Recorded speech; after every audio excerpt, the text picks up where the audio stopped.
Ovo što vidite ispred sebe nije obična stara knjiga iz autoškole, niti uputstvo koje je dolazilo u skupljeni automobil. Ovo je strogo čuvana fabrička tajna iz septembra 1970. godine. Originalni, ultra rijetki priručnik za reviziju, štampan direktno od strane servisne službe Zavoda Crvena zastava u Kragujevcu. Ova publikacija nikada nije bila u slobodnoj prodaji, niti je običan vozač mogao tek tako doći do nje. Ona je bila namijenjena isključivo licenciranim majstorima i ovlaštenim servisima širom bivše Jugoslavije, koji su u milimetar i u decimalu morali poznavati svaku toleranciju i tajnu legendarne zastave 750. Kada danas restaurirate ili održavate Fiću, internet forumi i priče rekla-kazala vam ne mogu puno pomoći. Ali ovaj priručnik donosi apsolutnu nultu istinu.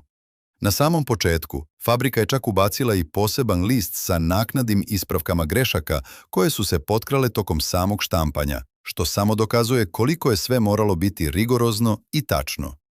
Ako želite da saznate kako je fabrika nalagala da se ovaj auto sklapa, popravlja i prebire, na pravom ste mjestu.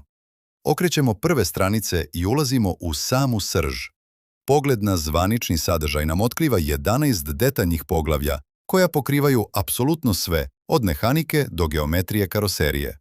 Mi danas otvaramo prvu stranu i zvanično počinjemo sa glavom broj 1, a to su opšte karakteristike vozila. Spremite se, jer brojke koje ćete čuti postavljaju temelje za sve što slijedi. Prije nego što pređemo na same konjske snage i kubikažu, fabrika nas uči nečemu što je danas ključno za svakog ko kupuje ili restaurira starog Fiću, a to je identifikacija. Priručnik detaljno, uz jasne crteže, pokazuje gdje su tačno utisnuti fabrički brojevi.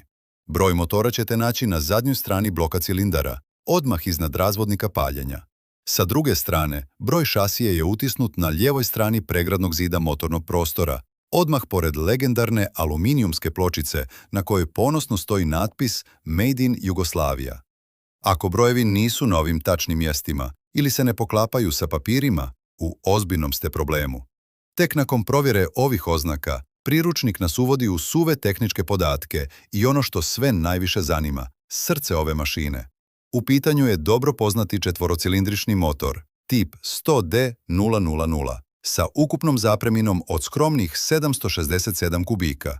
Ali obratite pažnju na snagu, jer fabrika ovdje navodi dvije potpuno različite brojke. Maksimalna snaga po labavijem američkom SAE standardu iznosi 32 konjske snage. Međutim, stvarna, realna snaga po strogom njemačkom DIN standardu je tačno 25 konjskih snaga, i to na 4600 obrtaja u minuti. Sa niskim stepenom kompresije od 7,5, ovaj motor je bio projektovan da bez ikakvih problema i lupanja ventila radi na tadašnjem običnom benzinu od minimalno 86 oktana, a rezervoar je imao kapacitet od 27 litara.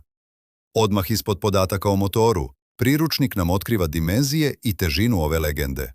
Ukupna dužina Fiće sa sve branicima iznosi tačno 3 metra i 29 centimetara, dok je međuosovinski razmak okruglo 2 metra.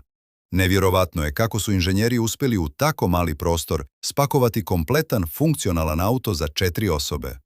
Težina vozila spremnog za vožnju, sa svim tečnostima, rezervnim točkom i alatom, iznosi svega 605 kg. Korisna nosivost je bila deklarisana na 4 osobe plus 40 kg prtljaga, što znači da je potpuno opterećen Fićo težio 925 kg.